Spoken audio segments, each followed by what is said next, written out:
Welcome to this series where I'm going to be going through the ITIL 4 practices individually, and I'm going to provide the main headline points you need to be aware of in order to support your base knowledge of ITIL 4. Don't forget to subscribe, click the bell to get the various notifications. Okay, so today I'm going to be covering off the continual improvement, which is from the general management practice.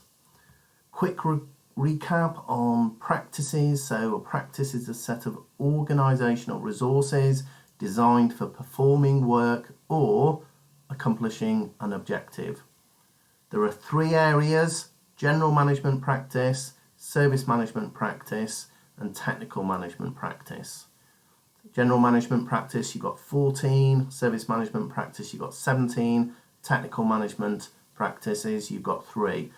All practices are subject to the 4 dimensions: organisation and the people, information and technology, partners and suppliers, and the value streams and processes. And also don't forget all of those, there's the pestle factors that come into play there as well. So if we go into continual improvement practice in a bit more detail. So the ITIL 4 continual improvement model, for those of you that were from an ITIL 3 background, that's the CSI, that's the continual service improvement. So that's now called in ITIL 4 continual improvement model. So the continual improvement model, it's part of the service value system, the SVS, and a reminder of that, you have your guiding principles, you have governance. Right at the centre you've got that service value chain, then you have practices and continual improvement, all delivering that value point. So the purpose of continual improvement is about aligning the organisation's practices, services with changing business needs through the ongoing improvement of products, services, practices, or, and this is a really key point here for me, or any element involved in the management of those products and the management of those services. So the scope is pretty far, it's pretty wide, it's all encompassing. Typically it includes development, improvement of activities and methods and techniques. There is an element there of establishing a culture of continuous improvement. It's embedding that in the mindset of the organisation, of the company that you're working for, and it's not an afterthought that, oh yes, we should put something in place for that. The continual improvement activities, typically you'd be looking at, as I mentioned, encouraging that continual improvement within the organisation as a whole, and that can be a challenge sometimes because people sometimes become ingrained into the way that they're doing something, rightly or wrongly. They don't like change. It's not an unusual response that there've been particular activity or method or techniques being done for years. Why change, regardless of how inefficient it may be? But that's certainly one of the big activities there in the continual improvement practice around encouraging continual improvement in the first place. It's about getting time, getting budget, getting the resources, getting the assets that are needed, identifying them in the first place, and also keeping a track of them. I quite like to keep a tracker where if I'm going into an organisation for the first time and I have that luxury of a fresh set of eyes, you can spot things, you can see things straight away. You've got that objective view on the ecosystem. However, after a few months you lose that, so it's really important in terms of identifying them is keep track of them, keep a note of them, create a tracker, just put them in and just say, oh yeah, objectively, fresh set of eyes, when I came into this particular organisation I noticed X, Y, Z. The other element is about assessing the state of the nation. What's the current as-is position? What's the situation? perhaps prioritising those, and I mentioned that tracker earlier, looking at them, prioritising. There may be some that are kind of, yeah, that's a good idea, but that's a massive piece of work. That's gonna take months and months. Maybe it's gonna take years. Perhaps there's some quick wins in there. Perhaps there's some items that actually you're gonna get a pretty big bang for your buck. So prioritize them. In your toolkit for methods and techniques for assessing the current state of the nation, the current as is, you should be looking at things like a SWOT analysis. So that's where you look at your strengths, the weaknesses, the opportunity, what are the threats there. Also a balanced scorecard. So you have different aspects that you could look at. You can look at the financial aspect, you can look at the customer aspect, you can look at internal business process, you can look at the learning and growth. So aiming at the what's the objective, what's the measure, what's the target. Other methods and techniques, internal and external assessments, the good old audit in terms of just looking at it overall, give it a good audit, and in one combination, one organisation, I use the combination of all of them. But consider approach as well. So what are you actually trying to do? Are you perhaps looking to eliminate waste? Maybe there's a lean influence in there. What about incremental approaches? Let's not do everything in one go. Let's just do a small incremental. So perhaps an agile type approach, or maybe you're looking at DevOps. So the holistic way and applying everything effectively. Business cases is another activity that forms part of the continual improvement practice. Planning, implementing, coordinating, measuring is another really important point in terms of continual improvement. So a common mistake might be you immediately start off on the improvement. You know something's wrong, so let's set off on the improvement activity. But did you create a baseline of what the current as-is state is? Because how are you going to measure the improvement if you don't know where you start from? I have seen that happen time and time again. Go back to the beginning, think about the planning, identify it, assess it. What is the current state?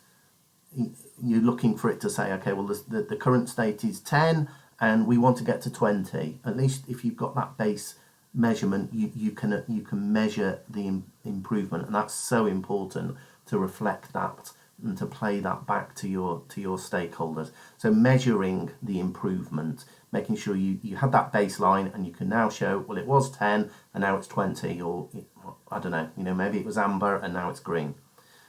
And then going back to the service value chain, continual improvement practice is involved in all elements of the service value chain. So the acronym I like to use is PIDOD, so planning, improving, engaging, design and transition, obtain, build, deliver and support. All producing that product, all producing that service which goes on to deliver value to your stakeholder. Within the continual improvement practice, there's a model, and the model talks around establishing the vision first of all. So you might want to be looking at what's the business trying to do? Where's it trying to go to? What are its goals? What are its strategic objectives? What is the headline business vision? And then that assessing of, okay, where are we now? I mentioned a few moments ago about performing a baseline assessment. Do the as is. What is the state of the nation at the moment? Rightly or wrongly, pros and cons, what does it look like at the moment? And you want that for further on during this activity in order to say, well, we've started here, now look where we are. We've finished. So the where are we now element is really important. And then setting that measurable target of where do you want to be. Let's be realistic. Let's not try and take the entire world on here. Where are we trying to get to? What is the, perhaps it's an incremental increase, perhaps it's an elimination of waste type activity. Whatever that measurable target is, where do we want to be? And then defining an improvement plan. How do we get there? What do we actually need to do? What is the plan? Let's plan rather than just jump in and try and take on the world and fix everything. The next step within that improvement plan is about taking action. So do something, execute that plan. What are those actions that you defined in the step earlier? You said, how do we want to get there? You've defined an improvement plan. You're now at the take action stage. So you're executing those actions. And then, did we get there? So evaluating the data. What was the data when we first started? Was it 10? And have we now achieved 20? The answer may be no, we've got to 15. Okay, but we're heading in the right direction. So how did we get there? Evaluate metrics, evaluate KPIs, and so important to make sure that you performed that baseline assessment earlier on. And then so it goes around. How do we keep the momentum going? So the step, for example, around did we get there? Maybe no, we didn't. We got halfway there. Okay, let's carry on. Let's go back in a circular fashion here. Let's go back to. So what's the vision? Where are we now? Where do we want to be? How do we get there? Take action. Did we get there? And then ask the question again. How do we keep that momentum going? A real world tip about the CI model is I found it really helpful when going into organisations. Ask yourself the question, are you in line? Are you following the ITIL guiding principles? Such an easy question to ask, very hard to answer. So think about, are you focusing on value? Are you starting where you are? Are you progressing iteratively and feedback? Are you collaborating? Are you promoting visibility?